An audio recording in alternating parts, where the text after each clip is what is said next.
Hello friends, join our new Telegram channel, Powerful Option for Index and Stock Options, and don't forget to subscribe our YouTube channel to get latest videos.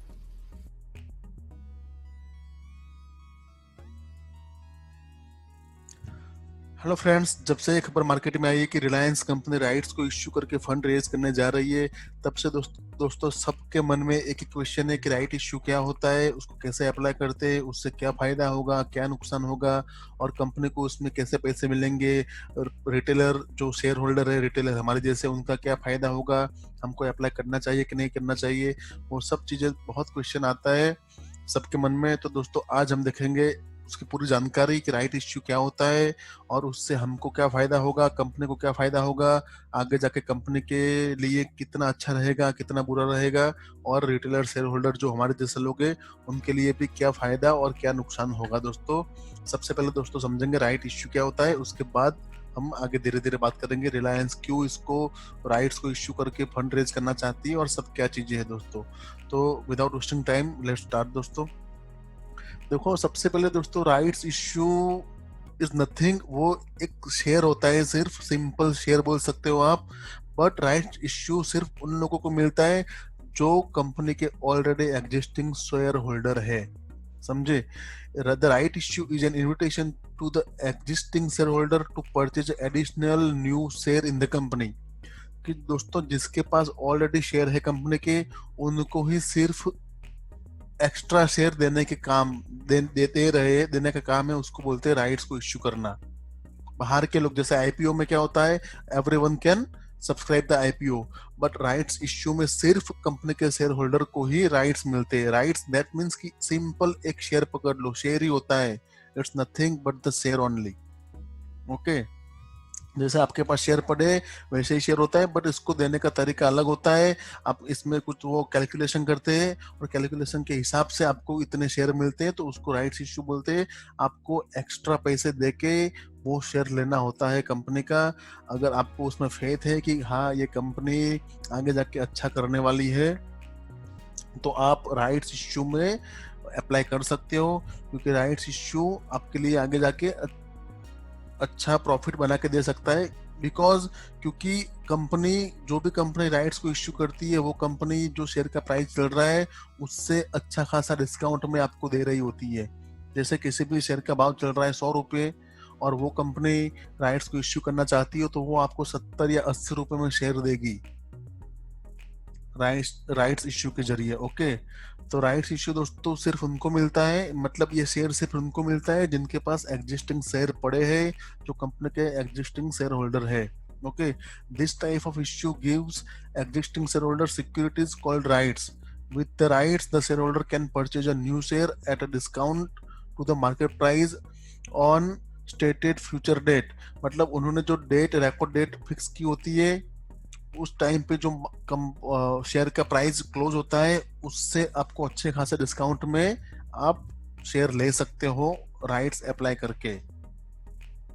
उसको rights issue को बोलते हो क्योंकि आपके पास share है, existing आप share holder हो, तो आपके पास नए शेयर लेने का राइट्स है, इसीलिए उसको बोलते हैं राइट्स इश्यू। ओके, समझ गए सिंपल लैंग्वेज में। The company is giving shareholder a chance to increase their exposure to the stock at a discount price. Okay, देखो, the right issue is a one way for cash strapped company to raise the capital, often pay down debt. Actually company, कोई भी company rights को क्यों issue करती है और वो क्यों एक्स्ट्रा शेयर अपने शेयर होल्डर को देती है, क्योंकि company is looking for gain some capital. जो कैपिटल क्यों उसको गेन करना है, क्योंकि वो डेट कम करना चाहती है, या फिर एक्सपेंशन करना चाहती है, या फिर कुछ कोई छोटी मोटी कंपनी होती है जिसको वो एक्वायर करना चाहती है, ये सब चीजें होती है। तो ये सब चीजों के लिए उसको एक्स्ट्रा कैपिटल की जरूरत पड़ती है दोस्तों, और वो कैपिटल के लिए वो राइट्स को इश्यू करती है।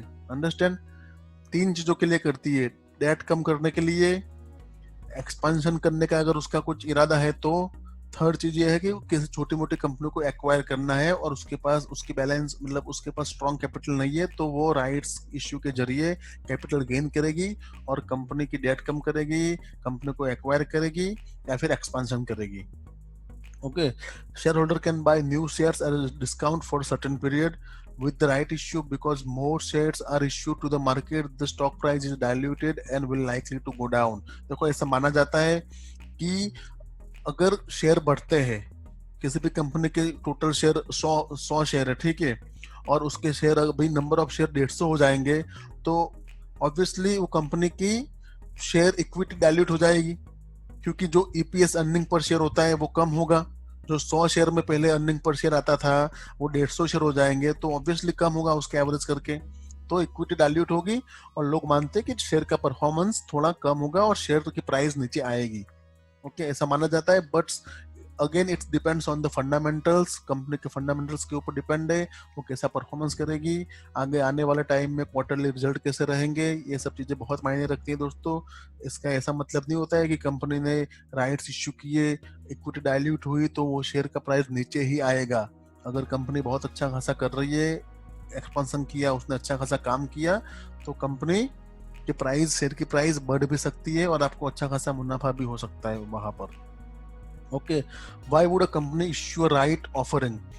कंपनी को क्यों जरूरत पड़ती है? तो मैंने आपको ऑलरेडी बताया है कि company most commonly issue right offering to raise additional capital, कि वो उसकी डेट कम करना चाहती है, या फिर वो कंपनी किसी कंपनी को एक्वायर करना चाहती है, या फिर एक्सपेंशन करना चाहती है। कंपनीज विथ, देखो यहाँ पर लिखा है companies with healthy balance sheet might also raise money through rights capital. जिसकी बैलेंस शीट हेल्दी है, जिसके पास अच्छी खासी कंपनी है, जिसके ऊपर डेट भी नहीं है, वो भी कंपनी राइट्स को इश्यू कर सकती है टू एक्वायर ए कंपिटिटर और open new facilities. That means कि कंपिटिटर जो छोटी मोटी कंपनी, उसको एक्वायर करने के लिए, और open new facilities that means expansion करने के लिए। For shareholder this can create the capital gain. Okay, तो for shareholder this can create capital gains, तो कैपिटल इसमें मिलता है और कंपनी उसके आगे उसको फिर वहां पर जहां उसको लगाना है वहां लगाती है, वो कंपनी को बाय करती है, एक्वायर करती है, या फिर डेट कम करती है। तो दोस्तों रिलायंस के केस में भी हम देखें अगर, तो लास्ट 5-6 सालों से अगर देखो आप, तो रिलायंस एक तो सबसे 3-4 साल पहले उसका जियो आया, उसमें उसने बहुत बहुत बहुत ही ज्यादा पैसे उसने वहां पर पुश किए जियो में, तकरीबन 2.5 लाख करोड़। उसके पहले उसने जामनगर में, उसकी रिलायंस इंडस्ट्री थी, वहां पर जामनगरी में उसने J3 का एक्सपेंशन किया, तो वहां पर पहले 2 रिफाइनरी थी, J1 एंड J2। अब उसने J3 बनाई, तो वो वर्ल्ड की सबसे बड़ी रिफाइनरी बनी हुई है आज की डेट में दोस्तों, जामनगर की रिलायंस।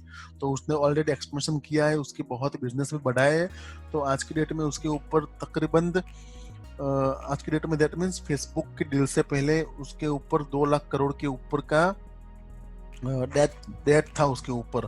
फेसबुक डील के बाद शायद वो डेट हुआ है 2.25 लाख करोड़ का, 1.65 लाख करोड़ का अभी भी उसके ऊपर डेट है।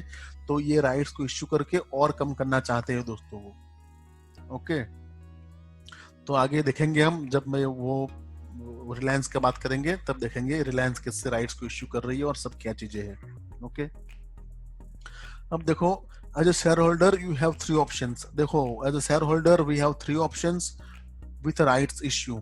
हम सब्सक्राइब कर सकते हैं अगर हमको लगता है कि सही में एक कंपनी फंड रेज करके कुछ अच्छा करने वाली है, आगे बैलेंस शीट इसकी स्ट्रांग होगी, फिर एक्सपेंशन करेगी, आगे आने वाला टाइम में उसका जो परफॉर्मेंस है वो बहुत ही अच्छा ग्रो करेगा, तो वी कैन सब्सक्राइब। हमको डिस्काउंट प्राइस पे वो शेयर मिल रहे हैं, तो already we are in profit.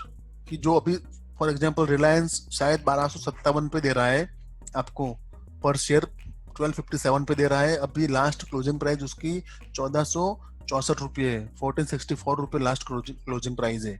Okay, तो आपको तकरीबन 14-15% के डिस्काउंट पे वो दे रहा है, तो ऑलरेडी आप प्रॉफिट में हो। और अगर वहां से भी कंपनी ने अच्छा ग्रोथ दिखाया, शेयर कल जाके 1700, 1800, 2000 का हाई लगाएगा, तो वहां जाके आपको प्रॉफिट ही प्रॉफिट होना है।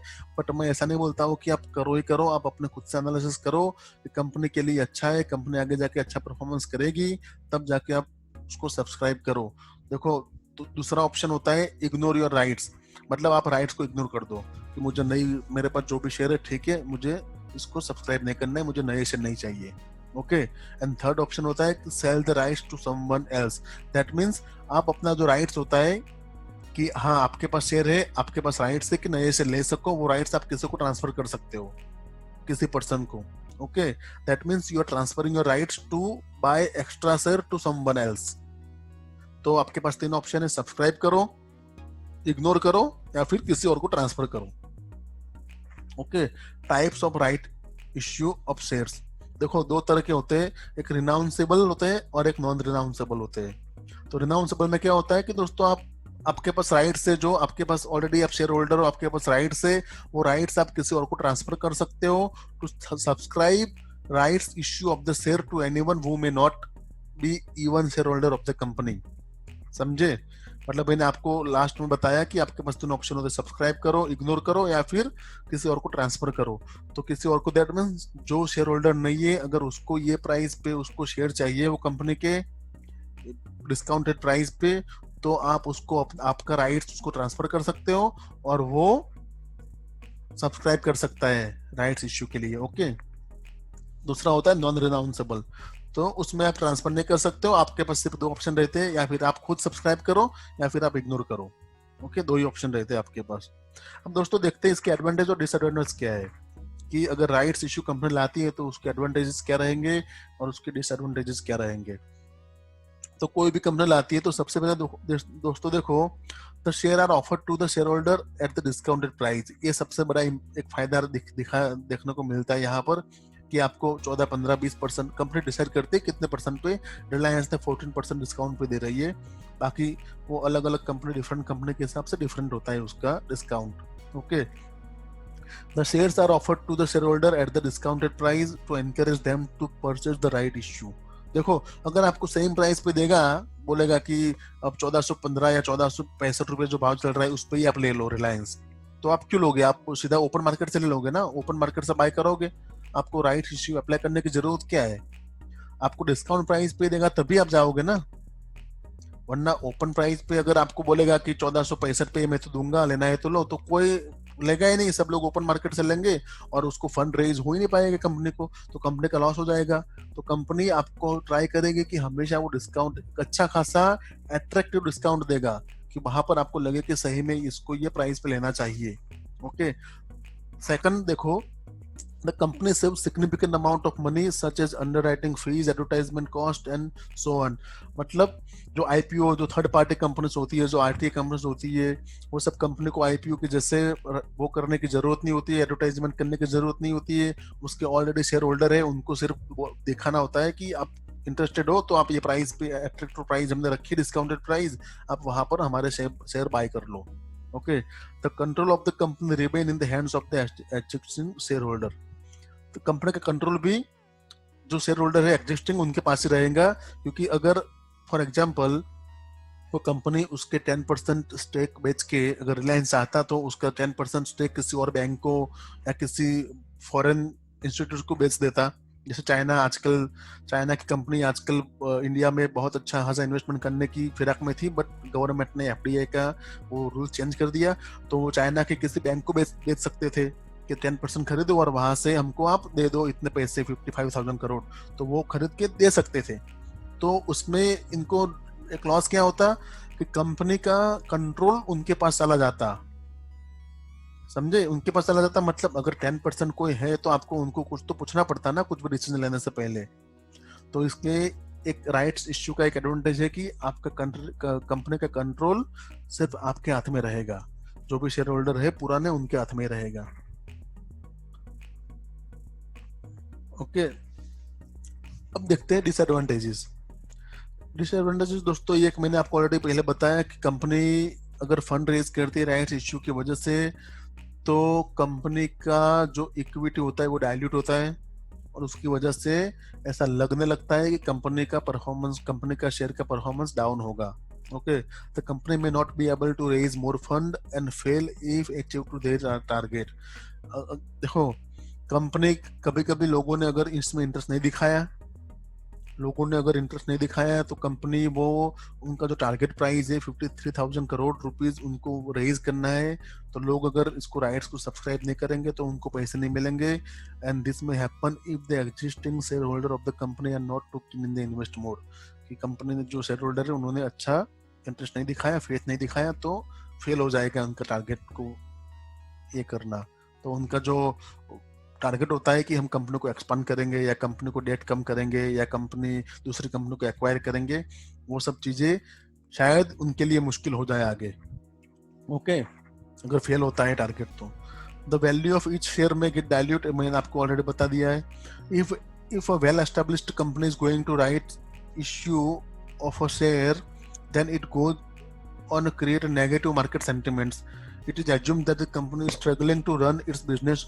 देखो ये भी एक चीज है, मैंने आपको बताया कि अगर कोई company well established company is going to for the rights issue, कि कोई अच्छी कंपनी, रिलायंस जो number 1 company in India, right, India के सबसे बड़े मार्केट कैप में है, परफॉर्मेंस वाइज भी देखो टीसीएस, एचडीएफसी और रिलायंस, ये सब बड़ी बड़ी कंपनियां हैं, वेटेज भी ज्यादा है शेयर मार्केट में उसका।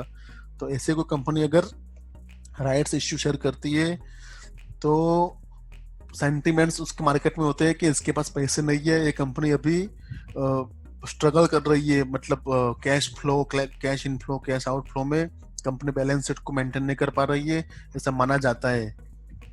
तो ये भी एक उसके बारे में सेंटिमेंट्स नेगेटिव जाएगा मार्केट में और उसकी वजह से उसके शेयर पे भी इम्पैक्ट पड़ सकता है। ओके दोस्तों, अब दोस्तों हम चलते रिलायंस पे कि रिलायंस ने एक्चुअली क्या किया है और कैसे वो राइट्स को इश्यू करने वाली है। देखो दोस्तों, डायरेक्ट हम आ गए ब्लूमबर्ग की वेबसाइट पे। Reliance industry to raise ₹53,000 crore via biggest rights issue, मतलब आज तक का सबसे बड़ा किसी कंपनी के द्वारा किया गया सबसे बड़ा राइट्स इश्यू है ये, सबसे बड़ा फंड रेजिंग है। 53,000 करोड़ का फंड रेज करेगी रिलायंस इंडस्ट्री। यहाँ पर मैंने आपको सब चीजें समझा दिया है कि वो क्यों करेगी। The biggest ever as the India's most valued company looks to strengthen its balance sheet, उसकी बैलेंस शीट स्ट्रॉन्ग करने के लिए, यानी कि उसकी डेट कम करने के लिए एक्चुअली की रिलायंस कर रही है। उसने प्रीवियस बहुत बड़े बड़े एक्सपेंशन ऑलरेडी कर चुके हैं, जामनगर में J3, रिलायंस जियो में 2.5 लाख करोड़ का इन्वेस्टमेंट, और अभी भी वो पैसे पुश कर रही है उसमें। Okay, The owner of the world largest refinery oil will issue more than 41 crore equity share at the 1257 price। 41 crore share, मतलब नए 41 करोड़ शेयर इश्यू किए जाएंगे दोस्तों राइट्स इश्यू के जरिए, और प्राइस क्या रहेगी उसकी 1257। The rights issue offered special price to existing shareholder in proportion to their ownership of old share is priced at discounted of 14.3%, मतलब 14.5% का डिस्काउंट आपको मिल रहा है। करंट प्राइस जो है अप्रैल 30 को क्लोजिंग प्राइस है उसके ऊपर, and will lead to an equity dilution of 6%, उसकी इक्विटी डाइल्यूट करेगी। 41 करोड़ शेयर दोस्तों कंपनी नए मार्केट में पुश करेगी, उनके एग्जिस्टिंग शेयर होल्डर को देगी, और उसकी वजह से इक्विटी डाइल्यूशन होगा 6% होगा। Total equity will increase to 675 crore. Okay, अभी 675 करोड़ मतलब पहले जो था उसका टोटल इक्विटी, उसमें 41 करोड़ इक्विटी ऑल होगी ऐड, और टोटल इक्विटी 675 करोड़ हो जाएगी उसकी। ओके, 1257 पे वो नए शेयर देंगी, डिस्काउंटेड प्राइस ऑफ 14.3%। अब देखो यहाँ पर देख लेते हैं रिलायंस के एग्जिस्टिंग है, ये देखो RIL राइट्स इश्यू, प्रमोटर के पास है एग्जिस्टिंग नंबर ऑफ शेयर्स 3 अरब के करीब कुछ शेयर थे प्रमोटर के पास 50%, और पब्लिक के पास भी कुछ इतना ही है 49.97%। पब्लिक के पास है, ये प्रमोटर के पास है। अब न्यू शेयर जो करने वाले हैं, तो जो 41 करोड़ करने वाले हैं उसमें से 20 करोड़ शेयर जाएंगे प्रमोटर के पास, 20 करोड़ 65 लाख के करीब, और 20 करोड़ 62 लाख पब्लिक के पास जाएंगे। Okay, the fund raised bye, यहाँ पर देख रहे हो ना आप, इसकी वजह से देखो इक्विटी डाइल्यूशन होगी 6%, टोटल 675 करोड़ शेयर हो जाएंगे उसके। राइट्स इश्यू प्राइस 1257 पे राइट्स इश्यू करेगा, और टोटल फंड रेज करेगा 53,000 crore. The fund raise by the oil telecom via rights issue close to amount, ये देखो ऑलरेडी 13 कंपनी, मतलब जो 13 कंपनी है मार्केट में, उनके जितना फंड वो रेज करने वाली है। अब देखो रिलायंस ने कब किया है राइट्स इश्यू, 2008 से लेके धीरे धीरे 2020 में यहाँ पर 55,998,000 करोड़ का उसने टारगेट किया है।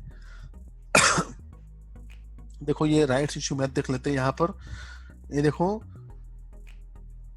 The company will issue only 1 share for every 15 held by the eligible share holder, मतलब आपके पास अगर 15 शेयर है तो आप एक शेयर के लिए एलिजिबल हो राइट्स इश्यू सब्सक्राइब करने के लिए। ओके, अगर आपके पास 15 शेयर है तो आपको एक शेयर मिलेगा। आपके पास अगर 150 शेयर है फॉर एग्जांपल, तो आपको 10 शेयर मिलेंगे। 1500 शेयर है तो आपको 100 शेयर मिल सकते हैं। तो कंपनी ने एक रेशियो यहाँ पर कैलकुलेट करके रेशियो बनाया हुआ है कि सबको, मतलब जितने भी लोग हैं मार्केट में, जितने भी उसके शेयर होल्डर है, सबको फायदा हो सके, इसीलिए रेशियो रखा है। एक्चुअली ऐसा नहीं हो सकता कि किसी के पास ज्यादा पैसे है तो वो ज्यादा सब्सक्राइब करेगा, उसको ज्यादा ज्यादा शेयर मिलेंगे। आपके पास जितने शेयर है वो शेयर के हिसाब से ही आपको शेयर नए अलॉटमेंट होंगे। ओके, तो रेशियो क्या है? 15 शेयर के ऊपर एक शेयर। आपके पास 15 शेयर है तो उसको ऊपर आप एक शेयर आपको मिलेगा। दिस इज नॉट बोनस, ये बोनस नहीं है, समझो, ये राइट इश्यू है। आपके पास 15 शेयर है तो आपको एक शेयर मिलेगा, बट ये एक शेयर के आपको पैसे देने पड़ेंगे कंपनी को। एक शेयर का 1257 रुपीज, 1257 रुपीज आपको देने पड़ेगा। ओके, तो 150 शेयर है तो you are eligible for 10 share. Understand? Why fund raising is important? Fund raise की इम्पोर्टेंट है कि मैंने आपको बताया कि कंपनी की बैलेंस स्ट्रेंथ करने के लिए, फिर एक्वायर करने के लिए, या पकड़ लो कि एक्सपेंशन करने के लिए वो फंड रेज कर कंपनियां ऐसे करती रहती है, सब कंपनी। ओके, देखो यहाँ पर डेट बर्डन क्या था 2020 में। अगर 2020 के साल में देखे तो 1,61,000 करोड़ का उसके ऊपर डेट था। 1,61,000 करोड़ का उसके ऊपर डेट था। अभी पोस्ट फेसबुक डील, देखो फेसबुक डील के बाद 1,17,000 करोड़ का रह चुका है। अभी राइट्स इश्यू हो जाएंगे, सक्सेसफुली अगर होते हैं, वो टारगेट अचीव कर लेते हैं वो लोग, तो उसके बाद सिर्फ 64,000 करोड़ के तकरीबन उसके शेयर रहेंगे। और उसके बाद भी शायद ये BP पेट्रोलियम रिटर्न की कंपनी है और सऊदी अरामको के साथ उनकी बातें चल रही है। अगर वहां से भी कुछ उनकी डील होती है तो ऑलरेडी उनका जो टारगेट है मुकेश अंबानी का, उसने जो बोला था कि ये साल के 2021 के मार्च से पहले पहले वो डेट फ्री कंपनी बनाने का उनका टारगेट है, वो शायद अचीव कर ले और कंपनी वहां से अच्छा खासा परफॉर्म कर सकती है दोस्तों। तो आई होप कि दोस्तों आपको सब समझ में आया होगा राइट्स इश्यू क्या है, रिलायंस ने क्यों इसको इतने साल के बाद, 30 साल के बाद उसको इश्यू किए, और ये सब क्यों जरूरी था रिलायंस के लिए। और दोस्तों मेन इंपॉर्टेंट है कि आपको अप्लाई करना है कि नहीं करना है। तो दोस्तों देखो, एक चीज है कि अगर आप सोच रहे हो, आपको लग रहा है कि रिलायंस सही में अच्छी कंपनी है, फंडामेंटली स्ट्रॉन्ग कंपनी है, और आगे आने वाले टाइम में 1700, 2000 या 2500 रुपये उसकी प्राइस जा सकती है शेयर की, तो ऑब्वियसली मेरे हिसाब से आपको सब्सक्राइब करना चाहिए राइट्स इश्यू के लिए। बट अगर आपको कहीं भी लग रहा है कि नहीं नहीं रिलायंस की सेंटिमेंट्स खराब हो जाएंगे, देखो क्वार्टर 4 का रिजल्ट भी खराब आया है। वैसे तो अगर देखा जाए तो क्वार्टर 4 का रिजल्ट ओवरऑल उसका जो ऑयल एंड पेट्रोकेमिकल बिजनेस था उसमें खराब है। जियो ने अच्छा खासा ग्रोथ दिखाया है, बट ऑयल, पेट्रोकेमिकल, गैस, वो सब में उसने थोड़ा डिक्लाइन ही है सब प्रॉफिट।